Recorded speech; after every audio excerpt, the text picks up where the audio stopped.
Good morning, everyone. I thought I would do a quick backstory into when my children got their diagnosis with Kabuki Syndrome and what the journey has been like and what their health has been like from diagnosis to now, just to see whether what we have been told is the same as what we're going to be told when we go and see the specialists in America. So we got their diagnosis in April 2021. James was 1.5 and our daughter was about to turn 12. So the health for them both at the time of diagnosis was our daughter had hearing loss, she wore hearing aids, she had a little bit of developmental delay, but she was catching up with her peers. So that wasn't something that we were overly worried about. She was still meeting her milestones and everything, just a little bit later than what her peers were doing. She was tube fed, but when she turned 3 years and 10 months, that got removed, and she was eating and drinking as the same as everybody else. She had a little bit of learning difficulties. For our son, he was 1.5. He was non-verbal. He was making noises, but he didn't have any words or anything like that. He had hearing loss, so he wore hearing aids, and he started getting feeding difficulties. We started weaning him just after he was 6 months old. He seemed to enjoy a few things if they were completely pureed and had no lumps or bumps in them. He seemed to get on okay. It was then after we moved on into the next stage where things started getting a little bit more textured, that he started to really struggle more. So he was choking a lot, he was making funny noises, and this was just being kept an eye on because obviously he had the developmental delay. It wasn't something that we thought would be an issue, we just thought it would be something that took a little bit of extra time. He wasn't walking still, that was quite delayed for him, but they were the main issues. The other thing that he had was, but it seemed like he had pains somewhere. So when he was asleep, he was very jumpy and fidgety. And during the day, it seemed like he was getting some pains in his body, but because he was non-verbal, it was really hard to pinpoint actually what was going on. So it was just something that we kept a little record of, so that if anything did progress, we could have the backstory of what has actually been going on. So they were the only health concerns that we had at that time of diagnosis.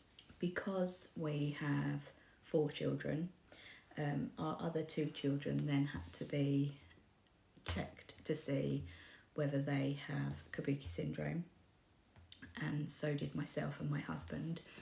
So we had, after their diagnosis, we had the blood test done, and around 6 to 8 weeks after us having the bloods done, we got the results back, and the results came back that our other 2 children don't have Kabuki Syndrome and they don't carry the gene. And my husband's results came back to say that he doesn't have Kabuki Syndrome and he doesn't carry the gene. And then my results came back to say I don't have Kabuki Syndrome. However, I do actually carry the gene. So for my other 2 children, if they were to have children, then the likelihood for them passing anything on would be the same risk as what the population is at, and that is a 1 in 32,000. However, if I was to have any more children, the possibility of passing that gene on and having a child with Kabuki syndrome was a lot higher. So the risk would be 50%. So when all of the diagnosis was back and we had an appointment with the genetics team, they went through a lot of questions and asked whether our other two children had had tests for this, have they had scans on this, this and this, has this ever been an issue? And we went through all of the questions, and then we were left with a list of about 4 or 5 things that they needed to have done. So the genetics team wrote to our local doctors, and then the referrals were put into place for them to go and have these other tests done. And they also asked for me to go and have one other test done, which I did. So all of them things took about 3-4 months to have done.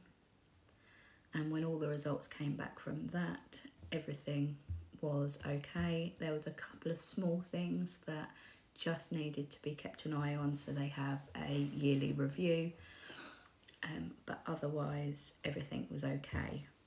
Now fast forward to April 2025, we are heading off to America very soon to see the research team in Kabuki syndrome, and also to see one of the top specialists in Kabuki syndrome. So that's going to be really, really interesting to find out actually what we have been told. Is that the same over there, or have they got any other recommendations? Do they think that we need other tests done, other support needs to be put into place, or do they think what has been done doesn't need to be done? So that's going to be really, really interesting to find out. The health of our daughter, who is now 15, is relatively the same as what it was when she was 12. She still has problems with her ears. She still requires a little bit of extra support. Anxiety has decided to show its colours, and the only other thing that she has is she has developed POTS. That just means that she gets lightheaded quite easily. She feels very, very dizzy, and she can faint. So her blood pressure will drop. But other than that, otherwise her health has stayed the same. Our son, James, he is now 5, and he still struggles with his hearing. So he wears hearing aids. He struggles with his eyes. He has developmental and global delay. He is peg fed now, so he has his peg. He has learning difficulties, so he requires a lot of support in school. He has a lot of chest infections that go to pneumonia, and he has trouble with his immunity. So he's under quite a lot of different teams. So yeah, it'll be interesting to see whether everything stays the same or whether things will be changed when we come back home. I will now insert the clips of what will be our first day in America. I don't like toothpaste. Okay. But let me, Dad.